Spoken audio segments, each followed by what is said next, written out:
ਖਾਲੀ ਪਿੰਜਰਾ ਵੇਖ ਕੇ ਹੱਸਦੀ ਆ, ਮੈਂ ਬਿੱਠਾਂ ਜੋਗੀ ਰਹਿ ਗਈ ਆ। ਵੇ ਕਲਗੀ ਆਲਿਆ, ਕਲਗੀ ਵਾਲੀ ਵੀ ਲੈ ਗਏ ਆ।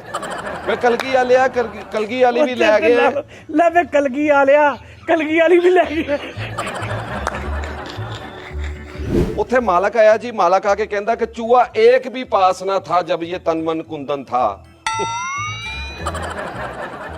चूहा एक मेरे बन भी खा गया, मेरे शेर माल शेर लगा ही चूहे। ਓਏ ਉੱਥੇ ਕੱਠ ਕਹਿੰਦਾ ਮਜੋਗ ਚੋਂਦੀ ਕੋਂਦੇ ਕੱਲਾ ਕਿ ਦਿੱਤਾ ਹੈ।